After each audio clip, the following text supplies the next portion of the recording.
Testing. Oke. Pada kesempatan kali ini kita akan membahas dalam episode bosan yang ketiga ya. Tapi untuk konten kali ini kita nggak sentuh SPSS sama sekali ya, karena saya mau memfokuskan konten ini ke bagaimana cara membuat kuesioner yang baik dan benar agar kita bisa lolos pengujian, uji validitas dan uji reliabilitas dan uji selanjutnya. Dan kita juga bisa dikatakan tidak memanipulasi data. Jadi sebenarnya itu sumbernya kita bisa lihat dari kuesioner itu sendiri. Jadi bagaimana cara kita buat kuesioner itu untuk responden itu yang paling inti. Sebenarnya kita bisa dengan mudah sih memanipulasi data. Cuman itu kan kembali lagi ke diri kita masing-masing. Kita dalam melakukan penelitian itu mau jujur atau tidak. Masalahnya kan ini sarjana, ya bagi beberapa orang itu 1 kali seumur hidup. Jadi untuk melakukan hal ini dengan baik dan benar, seharusnya kalian tahu kan, manipulasi data itu perbuatan yang curang dan tidak sepatutnya kita untuk melakukan hal tersebut. Jadi saya akan mencoba untuk menjelaskan bagaimana cara membuat kuesioner yang baik dan benar menurut versi saya ya. Jadi mohon maaf apabila ada beberapa hal yang salah menurut kalian bisa memberikan komentar di bawah jika penyampaian saya ini kurang memuaskan kalian atau kurang memberikan info yang menarik bagi kalian. Dan kita langsung saja, kita mulai dari cara yang pertama.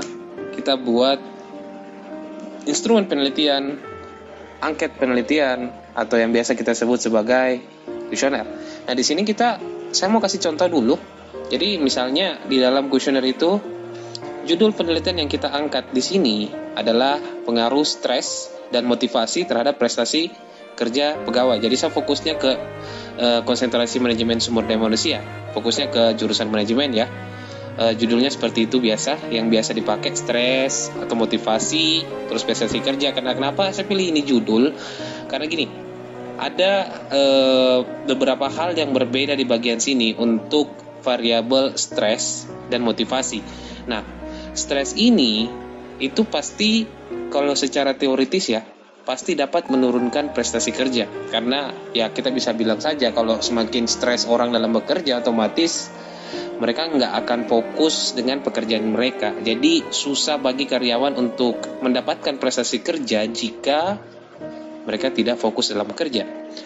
Nah, terbalik apabila kalau kita ngomong soal motivasi, ya apabila pegawai tersebut itu bisa memotivasi diri untuk bekerja, tidak absen saat pekerjaan, selalu ikut seminar, selalu ikut pembelajaran, dan lain semacamnya.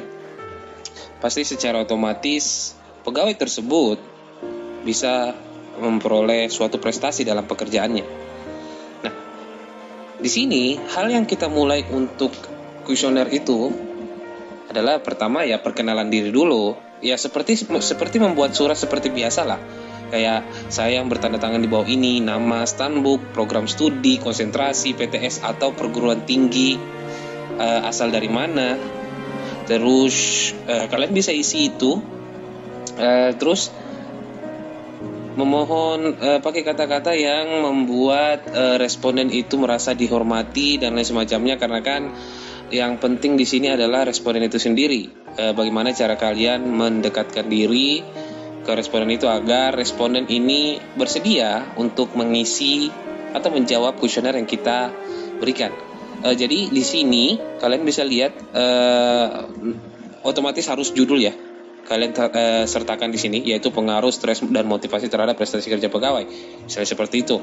Dan ya seperti itu saja untuk halaman awalnya di dalam lembaran kuesioner. Yang paling penting sih sebenarnya di halaman berikutnya, yaitu bagaimana cara menjelaskan kepada responden bahwa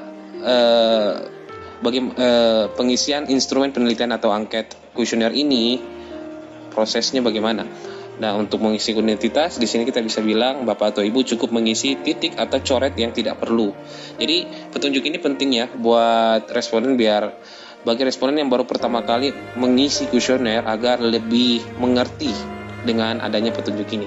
Mohon Bapak atau Ibu yang kedua ini memberikan jawaban yang sebenarnya sesuai dengan kondisi yang atau fakta yang dirasakan. Sorry, ini typo sedikit. Dirasakan. Sip. Jawaban yang Bapak atau Ibu berikan kami jamin kerahasiaannya dan hanya dipergunakan sebatas untuk kepentingan penelitian serta tidak memberikan pengaruh negatif baik secara pribadi maupun pada perusahaan. Jadi di sini ada yang membuat responden itu agak kurang percaya sama kita, yaitu di bagian poin nomor 3 ini.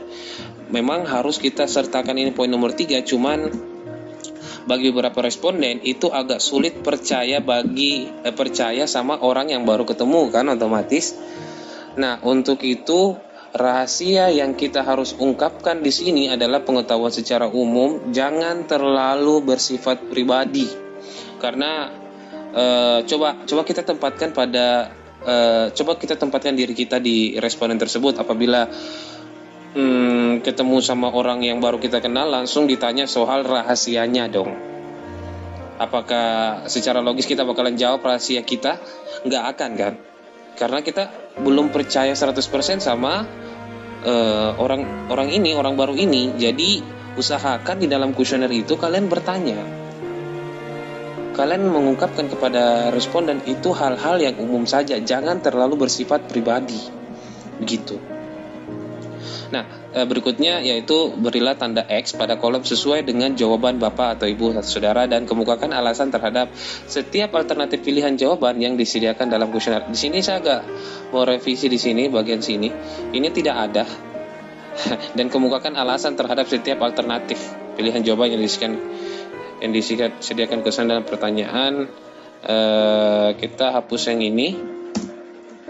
Nah, jadi pertama di dalam kuesioner itu tidak ada yang namanya alasan. Saya sengaja tulis itu karena saya mau jelaskan juga sebenarnya. Di dalam kuesioner itu tidak ada alasan. Jadi cukup bagi responden untuk memberikan jawabannya dengan tanda silang.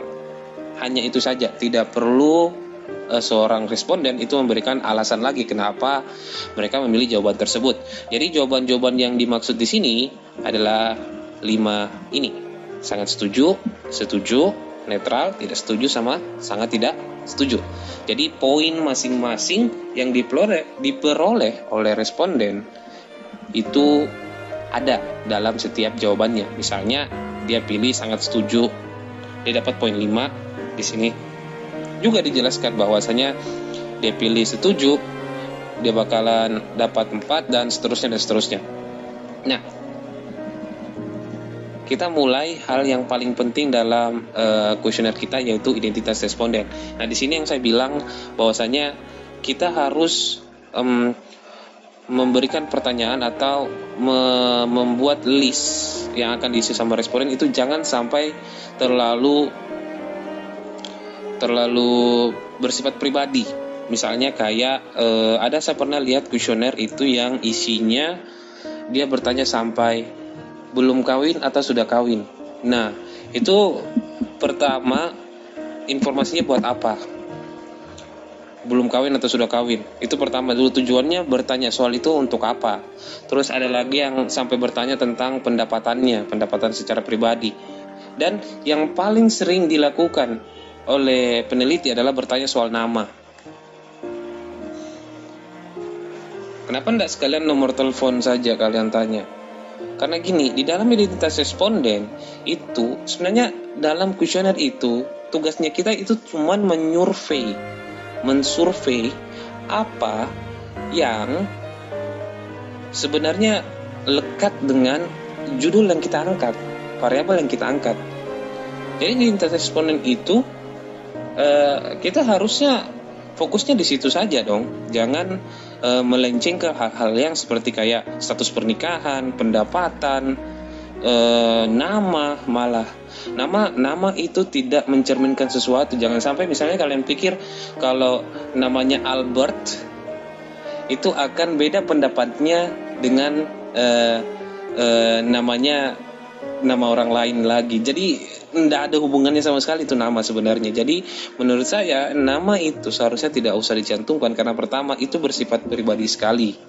Dan takutnya jawaban-jawaban responden tuangkan dalam kuesioner ini, mereka takutnya bakalan disebarluaskan, dan itu sangat mengganggu kerahasiaan dan kepercayaan responden terhadap kita, dan itu juga membuat responden itu enggan untuk mengisi kita punya kuesioner. Jadi sebaik mungkin kita harus membuat kita punya kuesioner ini bisa diisi sama responden. Itu saja dulu, minimal itu saja dulu. Yang pertama adalah jenis kelamin. Otomatis laki-laki dan perempuan, saya tidak bisa tutup mata bahwasanya terdapat suatu perbedaan yang sangat-sangat bisa kita jelaskan dalam penelitian, bahwa perempuan dan laki-laki punya pandangan yang sangat-sangat berbeda. Kita tidak bisa debat itu, pasti harusnya seperti itu. Terus umur juga seperti itu, antara angkatan muda dan angkatan lama, orang dewasa dan para remaja, otomatis pendidikan terakhir dan lama bekerja. Hal ini yang menurut saya yang paling penting apabila kalian ingin meneliti seorang karyawan ya, atau pegawai ya. Ini yang paling penting dimasukkan dalam kuesioner. Selebihnya daripada itu kalian bisa mungkin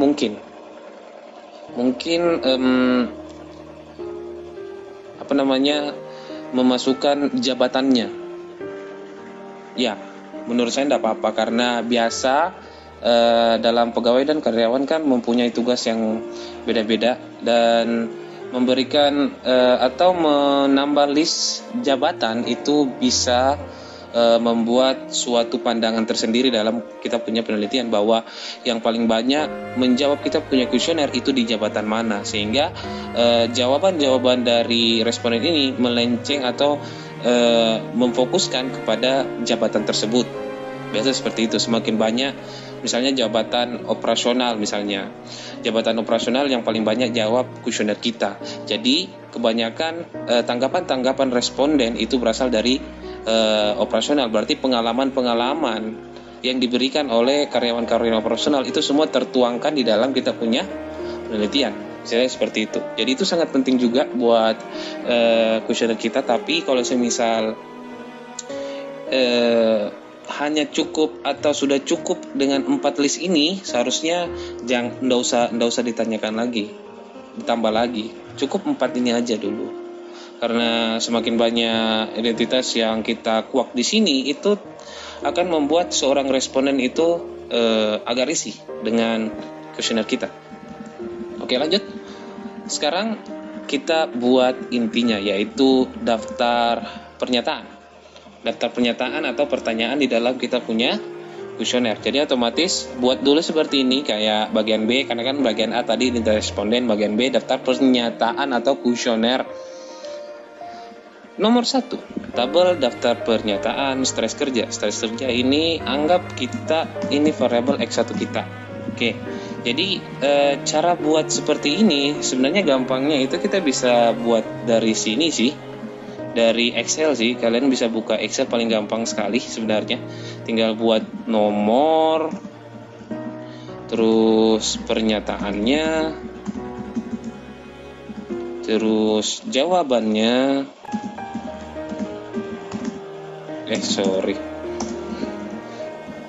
Terus SS, SN, TS sama STS.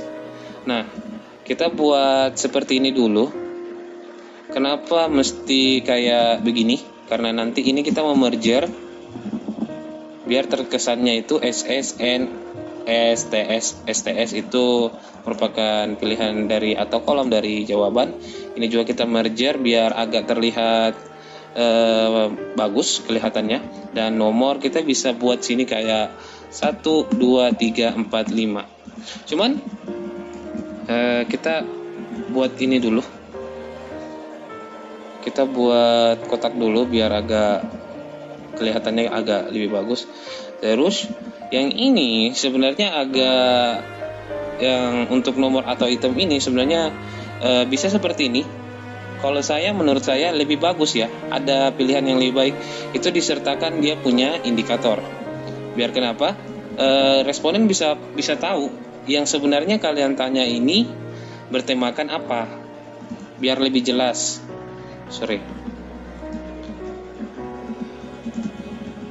Biar lebih jelas apa yang kalian pertanyakan. Nah, kita merger saja di sini satu.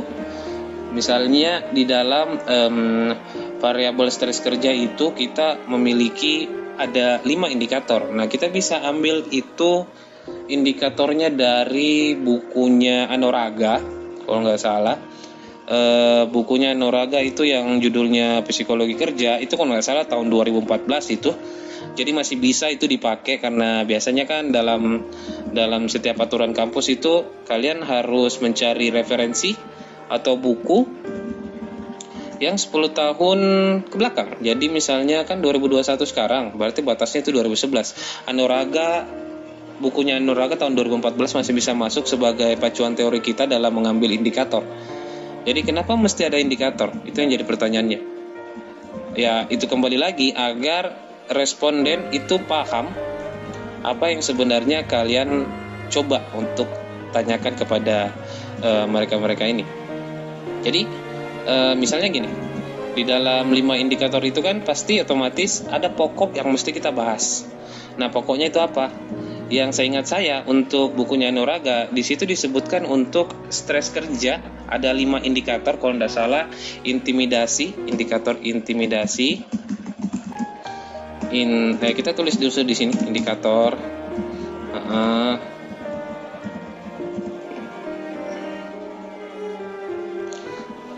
Nah, yang pertama itu indikatornya intimidasi atau tekanan lah, seperti itu. Terus kalau tidak salah yang kedua itu ketidakcocokan dengan pekerjaan.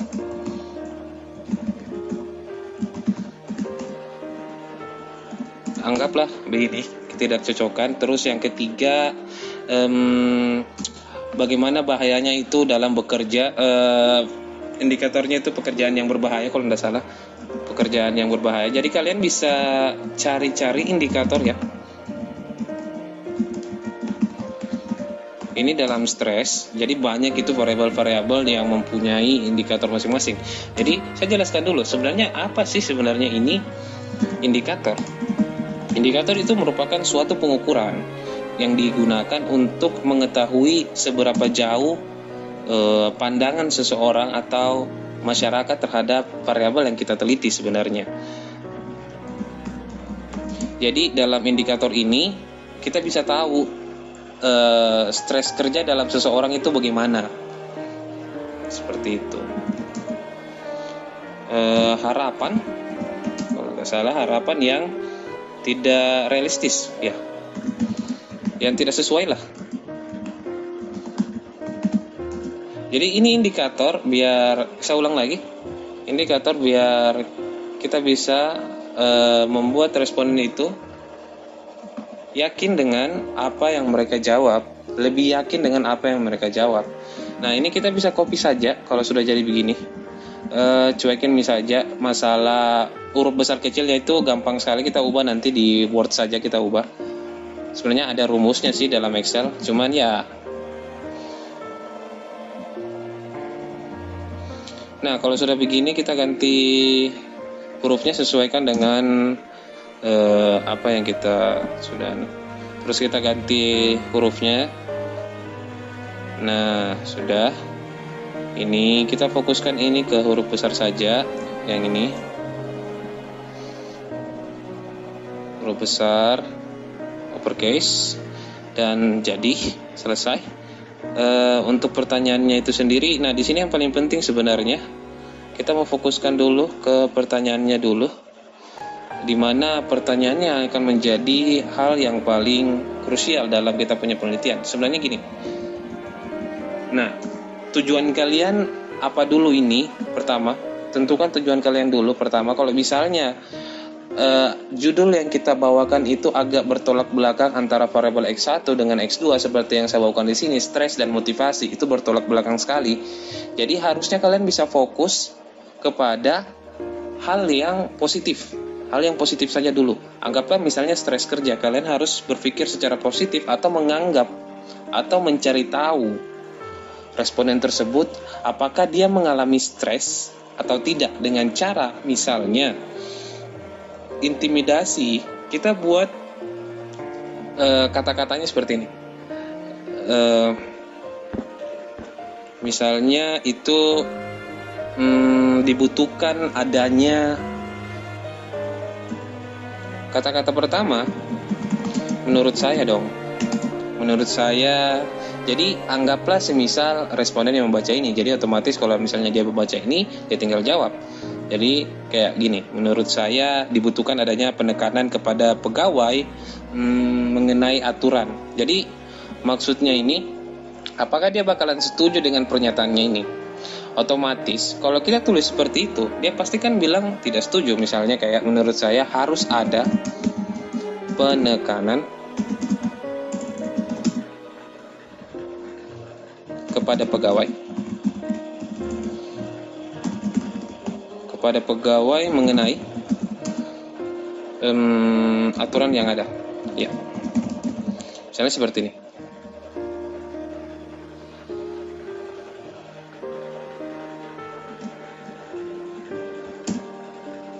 Jadi seakan-akan kita kalau ini merupakan jawaban yang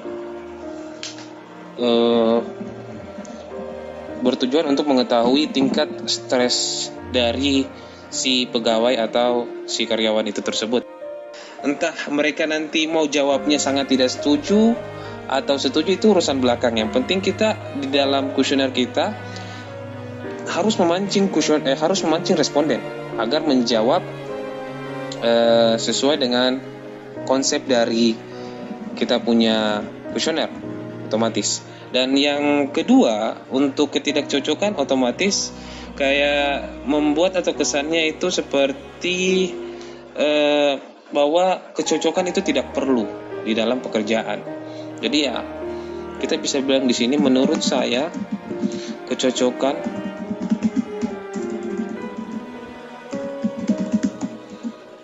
dengan pekerjaan tidak terlalu dibutuhkan. Seperti itu. Jadi orang-orang yang setuju dengan pandangan ini berarti merupakan salah satu pegawai yang mengembrace atau yang setuju dengan pandangan adanya stres kerja. Seperti itu. Untuk pekerjaan yang berbahaya berarti kita harus setuju dengan pekerjaan yang berbahaya otomatis. Menurut saya dibutuhkan pekerjaan yang berbahaya otomatis. Seperti itu saja buatnya. Menurut saya dibutuhkan boleh seperti ini sih, dibutuhkan adanya pekerjaan yang berbahaya untuk meningkatkan pengalaman kerja. Seperti itu. Jadi enggak salah juga sebenarnya kalau kita berikan pernyataan seperti ini sih, karena yang kita tahunya kan setiap pekerjaan pasti memiliki hal yang berbahaya masing-masing. Contoh kayak debt collector, walaupun sekarang debt collector ya kita bisa bilang sudah merupakan pekerjaan yang aman ya, karena sudah memakai sistem dan lain semacamnya, udah kayak dulu. Cuman kita bisa bilang bahwasanya semua pekerjaan punya resiko masing-masing. Jadi adalah pasti orang-orang yang berpikir seperti itu. Oke, kita lanjut. Untuk beban lebih, menurut saya pegawai perlu diberikan beban lebih. Bisa juga seperti itu. Pegawai butuh diberikan beban lebih, ya otomatis dalam bekerja sehingga dapat meningkatkan kinerjanya. Ya, kita bisa memberikan alasan seperti ini biar untuk meyakinkan responden bahwa jawaban-jawaban yang unpopular itu juga mempunyai alasan yang masuk akal. Iya kan? Dan terakhir, untuk indikator target dan harapan yang realistis. Menurut saya, target dan harapan dalam bekerja tidak perlu dilakukan penyesuaian. Ini agak sedikit melenceng sih kalau yang itu. Berarti menurut saya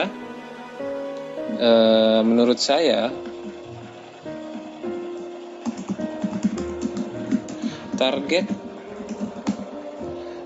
dan harapan target dan harapan kayaknya ini bagus jawabannya itu harus dilakukan gitu kan, namanya kan stres kerja, otomatis pekerjaan yang kita lakukan itu harus tuntas pada saat itu juga dan tidak memikirkan kondisi dari pegawai. Jadi bagusnya sebenarnya ditulis target dan harapan itu tidak perlu adanya penyesuaian. Jadi yang difokuskan itu target. Harapan tidak usah lah begitu. Harusnya seperti itu. Harapan yang tidak realistis itu biasa berfokus kepada kondisi pegawainya itu sih. Kalau untuk target ya otomatis itu yang dibutuhkan perusahaan. Jadi itu yang membuat stres pegawai dapat meningkat. Jadi menurut saya target dan harapan tidak perlu dilakukan penyesuaian. Jadi kita membuat pertanyaan-pertanyaan seperti ini agar si responden ini dapat menjawab dengan cepat dan tepat pada kita punya kuesioner. Jadi semisal pastikan kita sudah tahu pasti mayoritas responden, saya tidak bisa bilang semua, mayoritas responden pasti akan menjawab pertanyaan seperti ini dengan jawaban sangat tidak setuju atau tidak setuju. Nah, hal ini membuat popularitas dari variabel stres kerja itu akan menurun. Karena kan kita membahas prestasi kerja di sini sebagai variabel Y dan kita mau melihat hubungan antara stres kerja dengan prestasi kerja. Yang dimana kalau stres kerja itu menurun dan prestasi kerja itu nanti kita buat populer pertanyaannya atau banyak yang mengatakan setuju. Nah, di situ ada hubungannya, di mana kalau stres kerja itu menurun pasti prestasi kerja meningkat, ya kan? Karena agak susah untuk kita beri nanti alasan untuk hasil penelitian kita kalau semisal stres kerja populer di sana dan prestasi juga populer di sana. Jadi yang artinya apabila stres kerja meningkat, prestasi kerja juga meningkat. Agak kurang masuk akal sih sebenarnya menurut saya kalau seperti itu. Jadi lebih bagus stres kerja menurun, prestasi kerja meningkat. Nah itu kan agak lebih masuk akal kan dalam teoritisnya. Jadi kita bisa memancing responden dengan pertanyaan-pertanyaan seperti ini. Nah, ini dibilang model pertanyaan yang kita buat sendiri. Ini agak kurang diminati sebenarnya sama dosen-dosen karena kebanyakan dosen-dosen itu mengharapkan kita mengambil pertanyaan dari penelitiannya orang lain, karena penelitiannya orang lain itu telah diuji sebelumnya pertanyaan-pertanyaannya mereka. Itu sudah lolos dari uji validitas dan reliabilitas, sehingga dikatakan apabila kita mengambil pertanyaan atau kuesioner dari orang lain, itu secara otomatis lebih aman dibandingkan kita buat sendiri, karena pertanyaannya mereka sudah diuji sebelumnya. Tapi kalau kita buat pertanyaan atau kuesioner seperti ini dengan keyakinan bahwa pasti responden bakalan ikuti konsepnya kita di sini. Kalau kita yakin seperti itu dalam membuat pertanyaan seperti ini, pasti bisalah kita lolos dalam pengujian instrumen dan pengujian-pengujian lainnya. Ya namanya kita peneliti, jadi kita harus mencoba segala cara agar penelitian kita itu bisa dikatakan penelitian yang paling berkualitas. Oke, kita lanjut Kita tinggal copy saja ini sebenarnya. Anggaplah di sini saya taruh. Kita masuk ke X2, yaitu motivasi. Nah, otomatis kita harus membuat motivasi ini seakan pernyataannya itu terpancing untuk responden agar motivasi ini populer. Karena kita mau samakan motivasi, apabila motivasi meningkat, pasti prestasi juga meningkat. Yang artinya apabila motivasi jawabannya populer atau setuju semua, sangat setuju semua, otomatis prestasi kerja itu juga jawabannya semua harusnya sangat setuju semua atau setuju semua. Beda dengan stres kerja. Harusnya di sini jawabannya di sini ada tidak setuju, sangat tidak setuju. Jadi makanya kita buat pertanyaan seperti ini, kayak harus ada penekanan kepada pegawai mengenai aturan yang ada. Nah, kalau pertanyaannya responden terpancing dengan pertanyaan seperti ini, pasti responden pasti bakalan menjawab tidak setuju atau sangat tidak setuju. Yang dimana hal ini membuat stres kerja itu menjadi unpopular opinion, yang membuat itu tidak atau tidak sejalan dengan prestasi kerja. Nah, dan akan membuat hasil penelitian kita menjadi lebih logis sesuai dengan teori yang ada. Kalau mereka terpancing ya, seperti itu. Jadi trik ini biasa digunakan memang oleh peneliti-peneliti lain sehingga mereka bisa lolos dari uji instrumen dan lain semacamnya dan tidak melakukan adanya manipulasi data. Oke, kita lanjut untuk variabel kedua, yaitu motivasi. Anggaplah 5 juga lah, 5 juga pertanyaannya. Atau janganlah 5, terlalu nanti kalau 5 terlalu Jadi maksudnya saya kenapa tidak 5 juga, karena gini. Saya mau berikan contoh bahwasanya pertanyaan yang tidak sama jumlahnya itu juga bisa membuat penelitian kita berjalan dengan baik sebenarnya. Misalnya kayak pertanyaan pertama, variabel pertama itu memiliki pertanyaan 5, variabel kedua itu memiliki pertanyaan 4, jadi tidak sinkron, itu tidak apa-apa menurut saya. Jadi kita pakai 4 pertanyaan. Nah, untuk motivasi kalau tidak salah 4 pertanyaan itu kan kita pakai dengan konsep yang sama, yaitu 4 pertanyaan berarti 4 indikator. Nah, 4 indikator untuk motivasi kalau nggak salah kita pakai bukunya siapa yang 4 indikator ya? 4 indikator itu bukunya Martoyo kalau nggak salah. Ya, bukunya Martoyo. Judulnya ya sumber daya manusia juga sih. Manajemen sumber daya manusia. Iya, Martoyo, Susilo. Ya, Susilo. Kalian bisa cari-cari di Google untuk masalah indikator, banyak lah itu. Indikator-indikator yang untuk motivasi khususnya ya, yang 4 indikatornya saja banyak lah itu. Kalian bisa cari buku-bukunya. Jadi kenapa bisa harus memiliki sumber indikator? Karena ya pertama, kita sebagai peneliti ini tidak bisa mengarang bebas soal indikator, saudara-saudara. Ini indikator merupakan suatu pengukuran yang menjadi panduan dasar kita sebagai peneliti untuk melihat lebih jauh bagaimana variabel kita yang menjadi tanggapan responden ini. Jadi pengukuran indikator ini tidak boleh kita karang bebas. Harus menggunakan sumber dari para ahli, bisa juga dari para jurnal penelitian terdahulu yang memang sudah melakukan penelitian, yang memang ujung-ujungnya sih sebenarnya mereka juga ambil dari sumber para ahli. Ujung-ujungnya seperti itu pasti. Jadi ya mau tidak mau pasti pokoknya pasti sumber dari para ahli itu sendiri. Misalnya kayak Martoyo, Susilo dalam bukunya Manajemen Sumber Daya Manusia, di situ dijelaskan bahwa ada 4 indikator motivasi. Kalau saya ingatnya kayak dorongan, semangat kerja, kreativitas, sama tanggung jawab. Ya, ada 4 cocok. Jadi kita bisa tulis di situ indikator ada 4, yaitu dorongan dalam bekerja, atau ya dorongan dalam bekerja. Terus semangat kerja, sebenarnya dorongan sama semangat hampir sama sih, atau kita bedakan lah. Dorongan dengan tujuan, dorongan mencapai tujuan, dorongan semangat kerja Jadi beda ini ya, dorongan mencapai tujuan sama dorongan semangat kerja. Terus indikator kreativitas ya, kreativitas. Dan indikator tanggung jawab otomatis.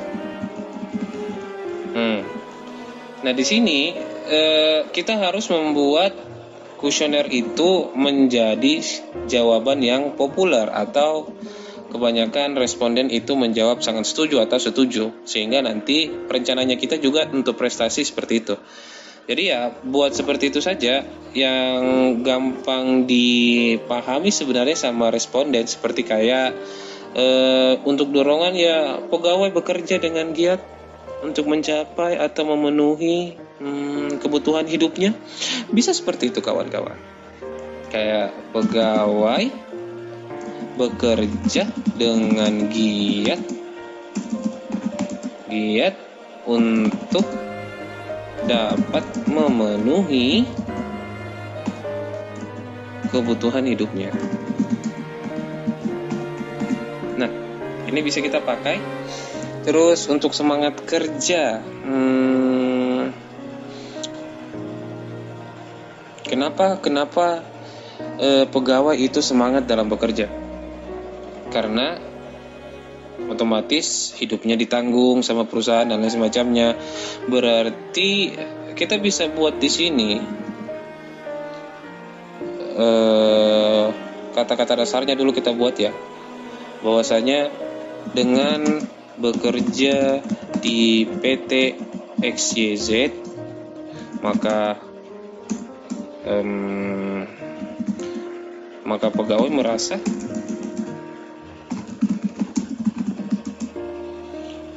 kehidupannya terjamin. Ya, boleh.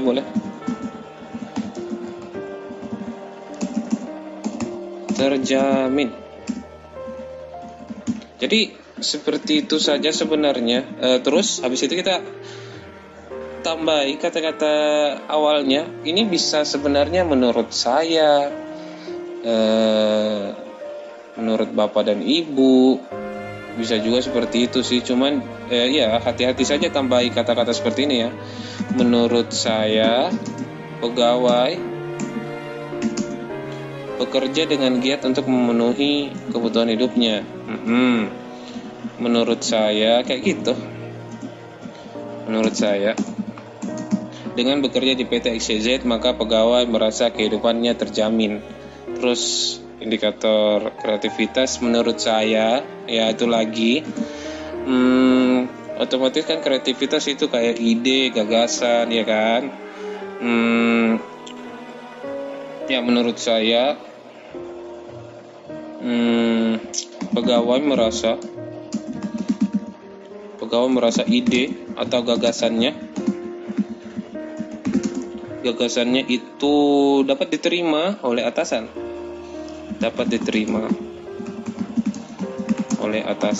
Sebenarnya pertanyaan seperti ini bisa saja membuat responden itu mengatakan tidak setuju apabila pimpinannya itu sendiri jelek sih. Cuman agak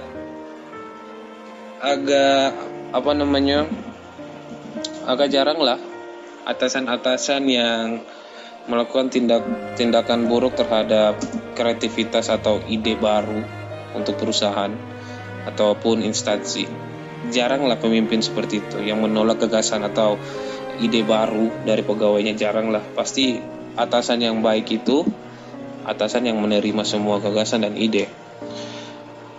Terus tanggung jawab, ya gampang sih ini. Ya pegawai merasa pekerjaannya yang dilakukan merupakan tanggung jawabnya. Biasanya seperti itu. Ya otomatis kalau kita berikan pertanyaan seperti itu, ya mau tidak mau pasti pegawai bilang setuju atau sangat setuju.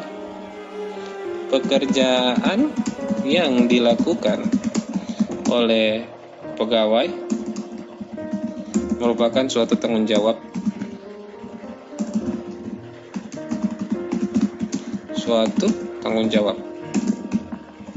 Ini cuma contoh saja ya. Jadi kembali lagi sebenarnya ke tugasnya dosen dalam memeriksa. Sebenarnya kita punya kuesioner. Apakah ini sudah bisa dilakukan penyebaran kuesioner atau tidak. Intinya kita jelaskan saja kepada dosen bahwa konsepnya seperti ini.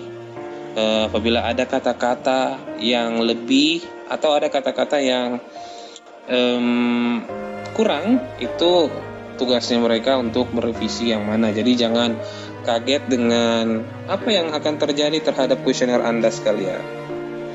Kita kan mencoba untuk membuat kuesioner yang baik dan benar agar terhindar dari manipulasi data atau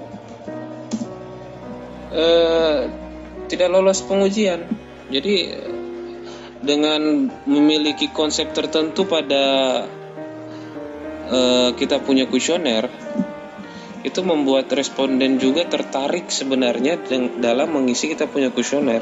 Usahakan membuat kuesioner itu sesimpel mungkin, jangan terlalu berbelit-belit dengan banyaknya penjelasan yang membuat responden itu lama membaca, otomatis mereka akan jadi bosan dan pertanyaan kalian akan dijawab secara random. Nah, itu bahaya. Seperti yang saya jelaskan di konten-konten sebelumnya, bahwasanya responden itu sangat-sangat menghargai waktu istirahatnya dan jangan sampai kalian mengganggu responden pada saat itu. Apalagi kalau misalnya lagi pusing mereka habis kerja terus mau istirahat, tenang dulu, mau makan, terus kalian ganggu dengan memberikan kuesioner tersebut. Jangan sampai seperti itu. Tapi setidaknya kalian datang pada saat mereka sudah makan, setidaknya seperti itu minimal lah. Mereka sudah istirahat dengan tenang, kalian datang, biar moodnya itu meningkat juga. Kita berikan kuesioner yang simple saja. Jangan sampai kuesioner dengan pertanyaan yang sampai puluhan. Kenapa enggak sekalian ribuan saja pertanyaan kalian kasih, biar biar pegawai itu selama masa hidupnya isi kuesioner kalian saja terus gitu ya. Oke, kita lanjut. Variabel Y, prestasi kerja. Sama konsepnya. Jadi udah sama konsepnya, cuman yang saya mau pakai di sini kayaknya 6 indikator deh. Ya, 6 indikator saja kita pakai ya. Biar ada bedanya sedikit lah. Kan variabel X1 itu 5, variabel X2 4, variabel Y variabel Y ya 6. Kita tinggal copy saja sebenarnya sih. Copy saja ini buat di bawah 5 6. Gantilah nomornya. Nah, indikator kita copy lagi. Kalau prestasi yang 6 indikatornya apa ya? Kalau nggak salah itu dari bukunya siapa sih itu? Hasibuan? Bukan sih, bukan Hasibuan. Mangkunegara? Bukan Mangkunegara sih. Kalau nggak salah itu bukunya manajemen sumber daya manusia juga sih. Edi kalau nggak salah. Kalau bukan Edi, Mangkunegara, itu bisa kalian pakai. Indikatornya kira-kira sebanyak itu. Yakinnya saya itu bukunya Sutrisno Edi. Kalau nggak salah tahun 2015-2014. Iya. Judulnya ya manajemen sumber daya manusia, karena kebanyakan memang para ahli menggunakan judul-judul yang sama, manajemen sumber daya manusia, sumber daya. Palingan seperti itu. Gampang saya sebenarnya kalau mau dicari di Google, tinggal dicari saja. Kalian beli bukunya, cari indikatornya di dalam tentang prestasi kerja atau variabel-variabel yang kalian teliti. Kalau nggak salah di Sutrisno Edi itu, kalau nggak salah ini ya, ada 6 indikator, di mana indikatornya itu salah satunya adalah ya otomatis hasil kerja, karena kan prestasi kerja ya, hasil kerja, terus keterampilan atau pengetahuan, inisiatif, kecekatan kalau nggak salah, kecekatan, sikap, dan otomatis disiplin sama absensi. Oke, kita tulis dulu. Hasil kerja, pengetahuan kerja ya, pengetahuan kerja, terus inisiatif, Terus kecekatan, kecekatan atau kecekapan sih? Kecekatan lah.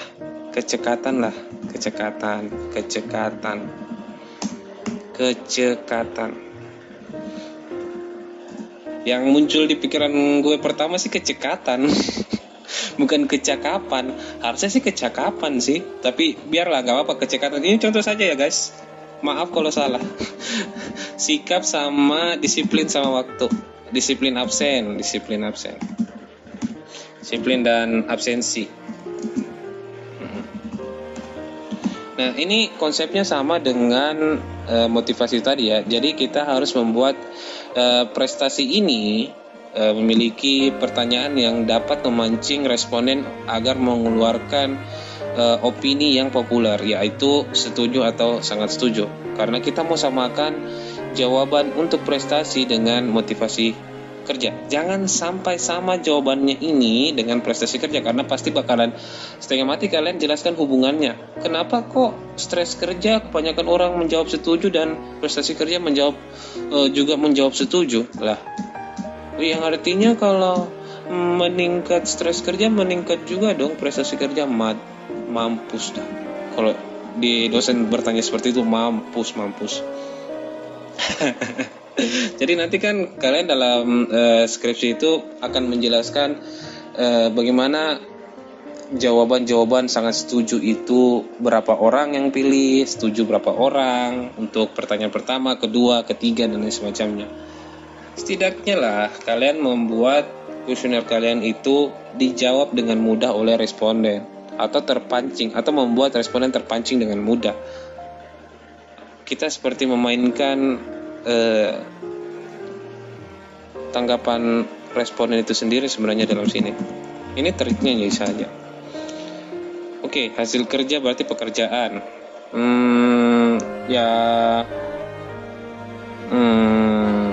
Kalau kita bilang di sini pekerjaan selalu diselesaikan oleh pegawai dengan tuntas dan memadai sehingga memiliki kualitas yang diandalkan. Harusnya gini. Bisa juga kita pakai kata-kata begini ya. Pegawai harus menyelesaikan. Nah, pegawai harus. Jadi kita membuat suatu pernyataan yang idealis bagi pegawai. Dan ini sebenarnya membuat pegawai tersebut terpancing, pasti ingin menjadi pegawai yang mereka idamankan atau yang mereka bisa dikatakan ingin atau yang mereka butuhkan sebenarnya dalam dirinya, tapi susah juga sebenarnya ini masalahnya karena kalau kita tulis di sini pegawai harus menyelesaikan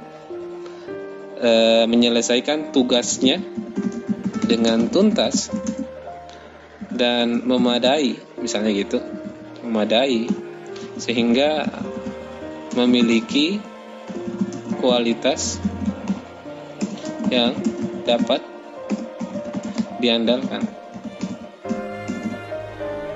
Sebenarnya di sini agak terlalu panjang, cuman karena memang kata-katanya itu sangat bisa mudah ditebak, sangat mudah ditebak malah. Jadi responden pasti bakalan cepat bacanya. Jadi tidak masalah panjang kata-katanya, tapi kata-katanya itu mudah ditebak, jadi gampang bacanya. Kecuali kalau semisal sudah panjang kata-katanya, penyebutan hurufnya itu susah disebut, panjang-panjang juga, itu bahaya. Jangan sampai seperti itu kuesionernya. Terus selanjutnya untuk pengetahuan pengetahuan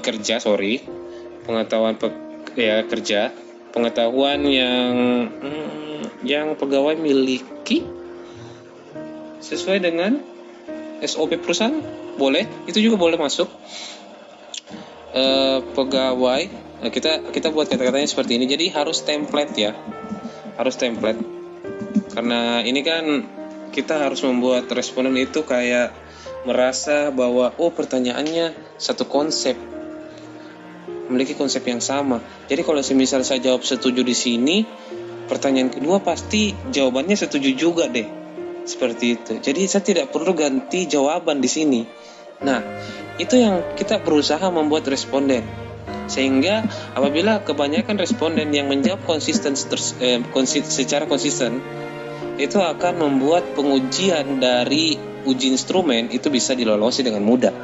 Contoh semisal kayak kita buat template-nya seperti ini. Pegawai harus, pegawai harus, pegawai harus, pegawai harus. Jadi kalau misalnya kita tempatkan atau kita diposisikan sebagai responden, pegawai harus menyelesaikan tugasnya, pasti menjawab setuju. Pegawai harus memiliki pengetahuan, pasti jawabnya setuju. Pegawai harus memiliki inisiatif, pasti jawabnya setuju. Pegawai harus memiliki cekatan, sikap, disiplin, dan absensi, pasti semua menjawab setuju. Nah, di sini kita bisa memancing responden dengan pertanyaan seperti itu. Karena ya kembali lagi kita sebagai peneliti harus menempatkan diri kita itu sebagai responden. Nanti kalau misalnya saya jadi responden itu seperti apa jadinya. Jadi usahakan kita punya kuesioner harus mampu membuat suatu konsep yang membuat responden itu terpancing akan pernyataan kita, sehingga kita bisa melihat jawaban mereka itu konsisten. Apabila konsisten jawabannya mereka pasti lolos dari pengujian instrumen, saya jamin. Oke guys, pegawai harus memiliki pengetahuan kerja yang sesuai standar perusahaan. Jadi kita tekankan di sini ya, biar pegawai paham kenapa mesti ada kata-kata ini. Terus inisiatif, ya pegawai harus memiliki inisiatif dalam bekerja. Selesai. Sebenarnya sesimpel itu saja, sebenarnya orang sudah senang banget loh bacanya. Apalagi responden yang memiliki waktu yang sedikit. Pegawai harus memiliki inisiatif dalam bekerja. Kecekatan, ya pegawai harus memiliki kecekatan dalam bekerja. Jangan juga sama semua sih, polanya harus diubah-ubah lah katanya. Kayak kecekatan kan itu artinya responsif kan, ya kan, kalau nggak salah kecekatan yang artinya dia bisa menyelesaikan tugas-tugasnya dengan cepat dan tepat. Berarti kita bisa tulis di sini pegawai harus mampu menyelesaikan tugasnya dengan cepat dan tepat. Nah ini juga bisa sebenarnya. Ya boleh. Terus sikap pegawai bekerja dengan sikap pegawai bekerja dengan sikap semangat. Sikap kan iya semangat kerja. Iya cocok. Pegawai harus semangat dalam bekerja, atau pegawai harus memiliki sikap semangat dalam bekerja, atau bisa kita bilang seperti ini, pegawai harus memiliki sikap semangat dalam melaksanakan pekerjaannya.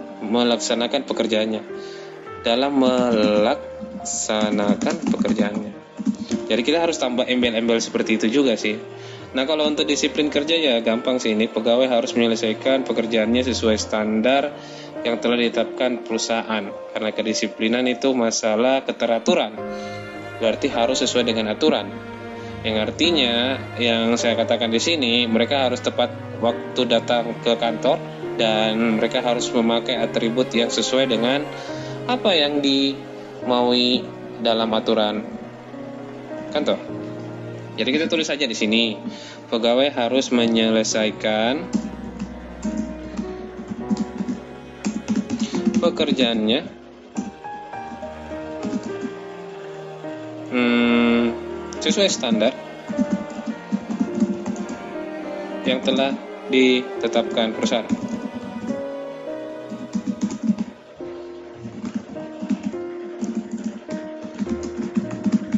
Bolehlah seperti ini.